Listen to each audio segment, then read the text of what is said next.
So, root health and rhizosphere maintenance.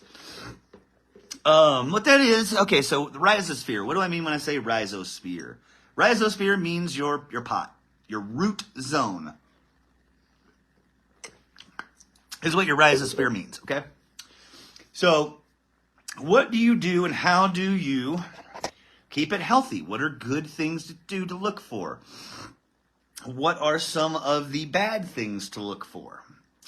The main thing with cannabis plants, and y'all have heard me say it before, is that cannabis plants love almost above all else air to their roots.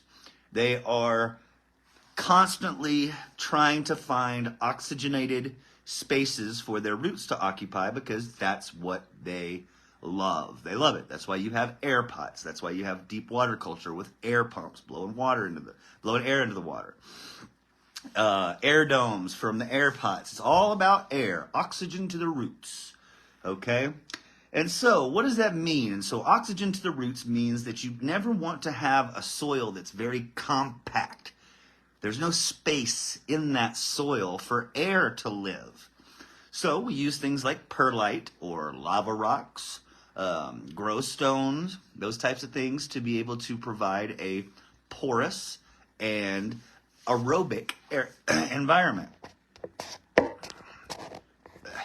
An aerobic environment. So what does aerobic mean? Aerobic means air. Anaerobic means no air. So if you have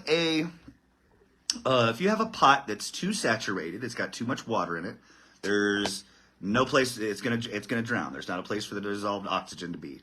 Okay, if you've got a rhizosphere that is too compact, it's been watered too many times, it doesn't have enough aeration, ultimately you're going to end up seeing issues, okay?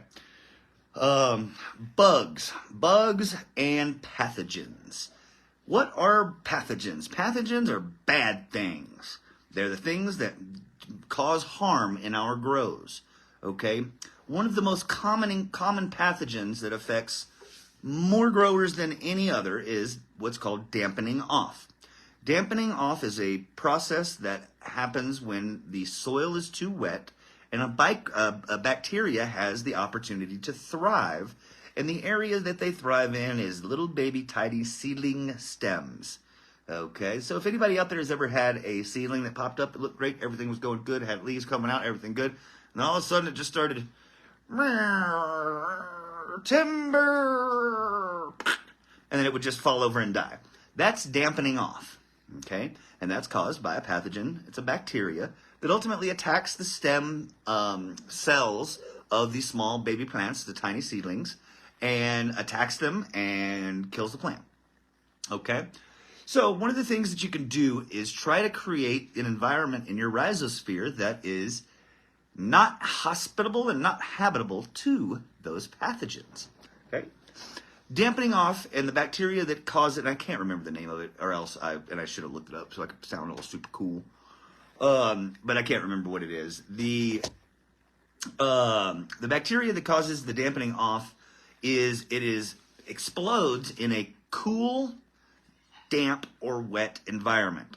Okay? So y'all have heard me talk about the process of drying back. Maybe you have, maybe you haven't. Okay, drying back. What is drying back? All right, so if you think about it in nature, that it will rain, that rain will go into the soil will be wet, and then most of the time it doesn't just continue to rain all the time. That soil will ultimately dry back.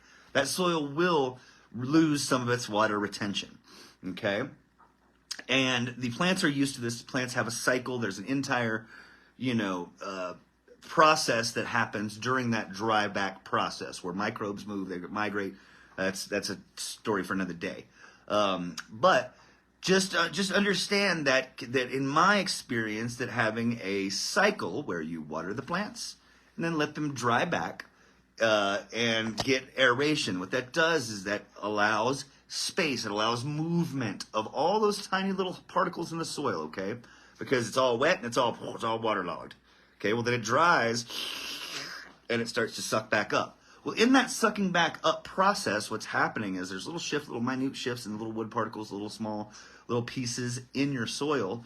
And so what that does is it shifts. So if you've got a little piece of, say just soil material in there, and it's like this, and when it's waterlogged, it's kind of, like this, and then when it's dry, it's like that. Okay? So that whole little area in there is getting movement. The movement is sucking a little bit of oxygen into that cavity, and so you'll have an air pocket. Okay? That air pocket is what is going to cause the roots to thrive. Now, if you haven't heard this saying yet, you probably will if you continue to cultivate cannabis. Bigger roots, bigger fruits.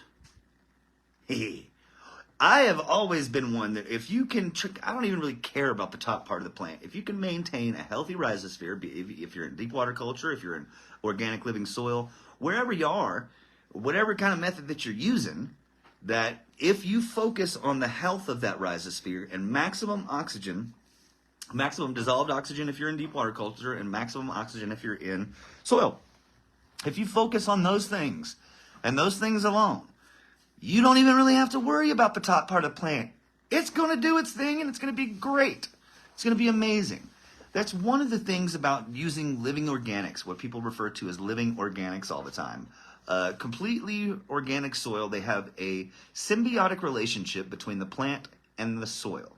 And not just the soil, but there's a small, tiny little bugs in there. There's tiny little organisms, microbes, that create and attach hyphae to the roots that actually create this symbiotic process, meaning they both get something from it, okay?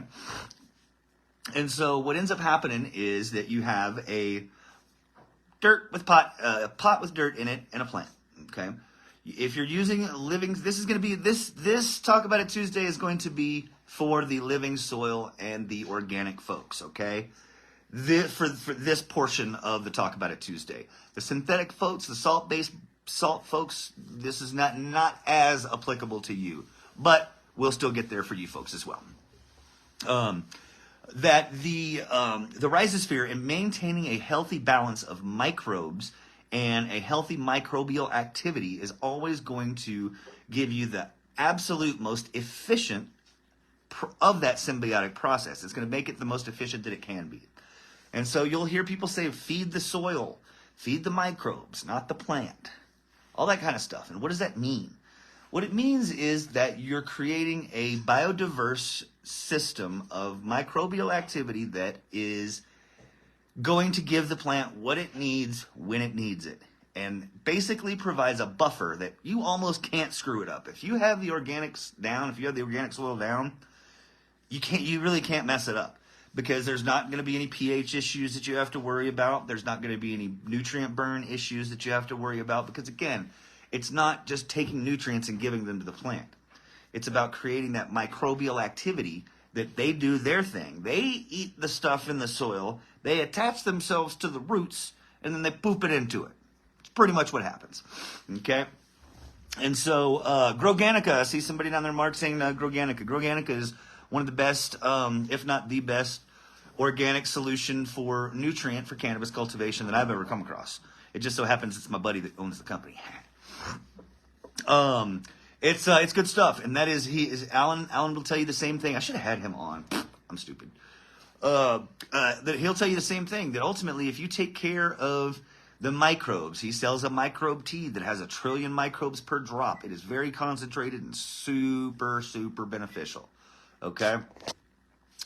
And so then all of his other products are made in an effort to keep those microbes happy and keep those microbes fed, because when you do that, then you see the result is your plant gets what it needs when it needs it in the amounts that it needs it, and you can't screw it up.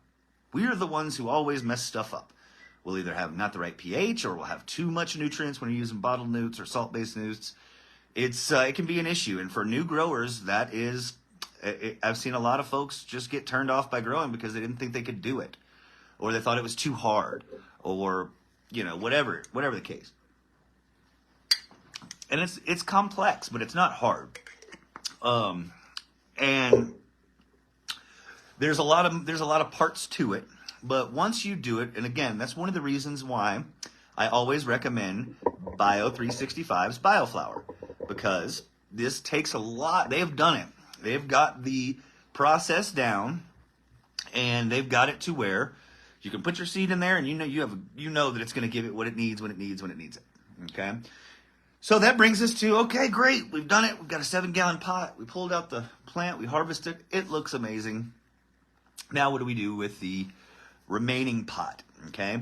The remaining pot is going to need to be what we call re-amended. All right.